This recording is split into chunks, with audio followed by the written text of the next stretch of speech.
Hello,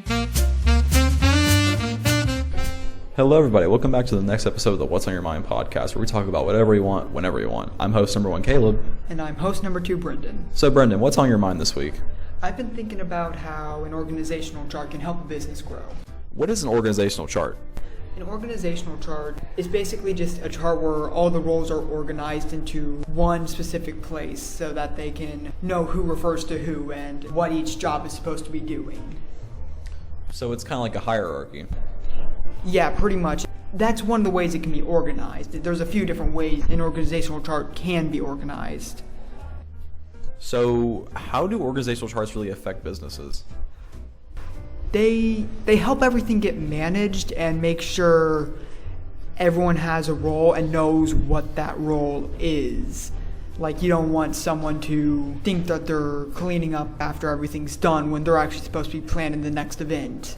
So how are organizational charts really structured? Typically, it's, like you said, in a hierarchy where the role that it's like a manager and then the workers under it, and then the workers under them, that's how it's usually set up. But there are about 3 other types: a flat organizational chart, a matrix organizational chart, and a divisional organizational chart.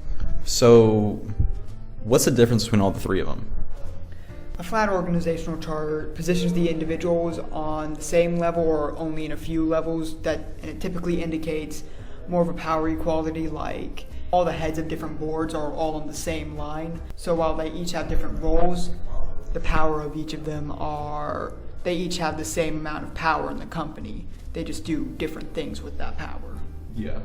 A matrix chart often interconnects employees and makes it so that it shows the different managers that one person could refer to. Like if someone's on the team that makes sure all the systems for a bank are in place, they'll refer to that manager of that, but they may also be on a team that is coding said systems for them.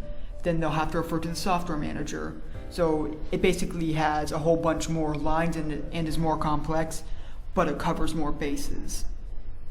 And the divisional chart subdivides the company based off specific criteria, like on a geographic region or a product line. Like an example would be an auto manufacturer organizing its company by its product type, or different toy manufacturers having a plastic toy product line and a plushie product line. It seems like the organizational charts are really essential for the employees. Yeah, it's essential for the employees because that allows everyone to know what to do, when to do it, and where to go. So you would say that an organizational chart is pretty important for a company. Like, you don't think a company could function without one? Not without a basic one at the bare minimum. So basically, organizational charts are just essential for making sure that the company stays in order? Yeah, it's essential for really many things to stay in order, even if it's company or personal related. I see. Well, that's all I got for you today. So I'm going to actually hit you with something we haven't talked about. What's on your mind? So I've been thinking about the Super Bowl. So what about the Super Bowl? Well, a lot of things really. You know, who's going to win? How's it going to work? Is the Super Bowl even going to go smoothly? You know, there's a lot of things I've been thinking about that could go on with the Super Bowl. Like, there's probably a whole bunch of managers and everything going on. Which one of the charts do you think would be better for the Super Bowl? I would say a hierarchy chart would probably be best, considering the amount of people it would take to make the Super Bowl happen. I think it would be best to have the divide and conquer it, rather, because isn't that what a hierarchy is? For a chart is a divide and conquer because it's divided in between departments. Yeah, kind of, because one person can oversee 3 people, but those 3 people can each oversee 5 people. Exactly. So instead of that one person overseeing 15 people, they only have to oversee the 3, and if one person's having problems, they can go into there and find out what that problem is.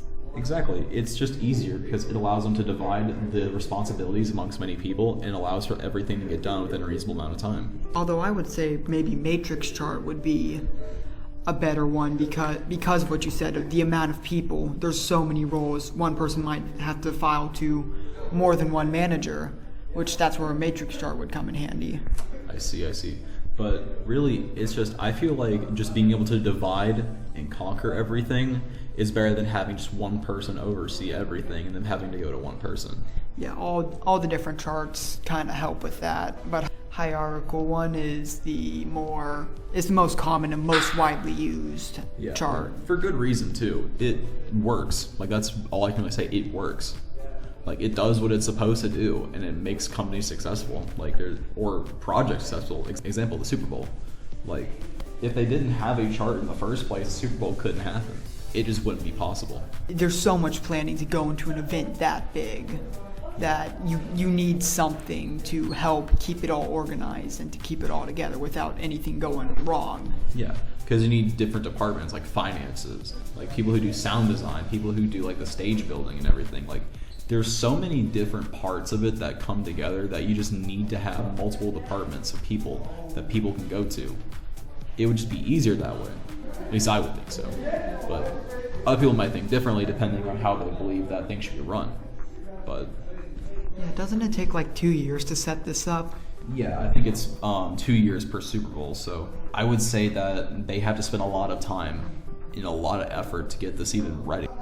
It's not an easy task to do, and it's pretty hard. I will say that it's a pretty hard task. Like, you just can't make the Super Bowl happen in a season. And that is why we need to organize them. Exactly. I think that's all we have for this week. See you next week. See ya.